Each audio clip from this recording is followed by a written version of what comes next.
Hi.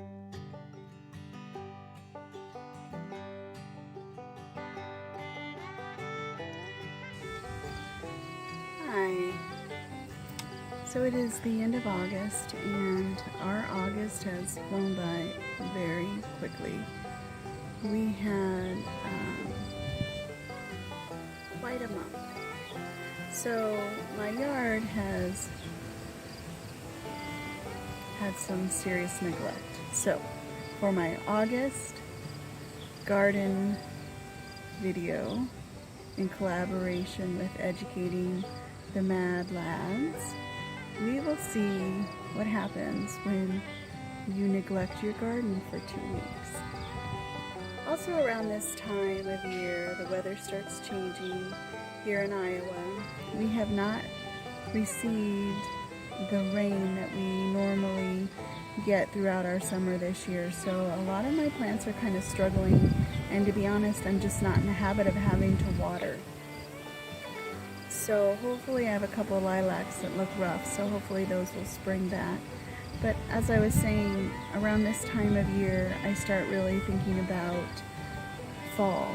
It's approaching, the weather's changing, kids are getting ready to go back to school, and that makes me start thinking about what am I going to do with all my potted plants. Am I going to bring them inside? Am I going to give them away? And so I do have some plans. But really my sunflowers and my marigolds are really my shining display after 2 weeks of neglect. So definitely I have to have hardy plants.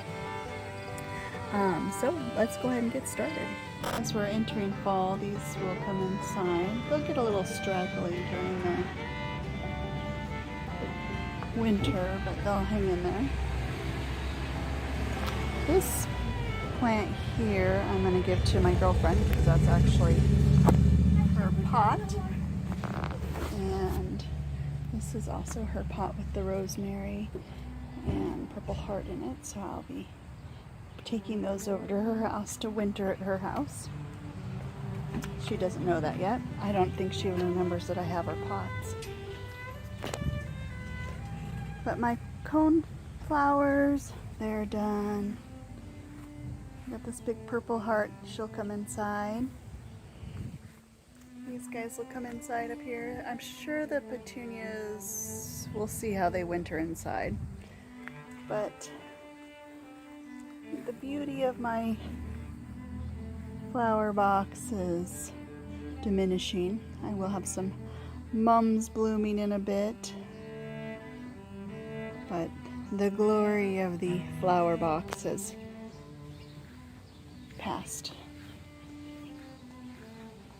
Have these, I think they're called autumn bursts. Those will bloom. But really not a whole lot left of my flower boxes for the fall. My son actually planted these by seed right here near his fort, which is in great need of weeding. So those really turned out beautiful. A beautiful bouquet of orange over here in the corner of our yard. Really nice. Now I'll pick these off when they dry up and plant them again next year.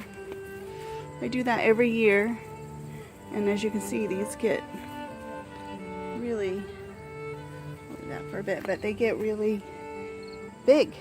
It's a big bush. It's one plant. It's one seed, one plant grew all of this.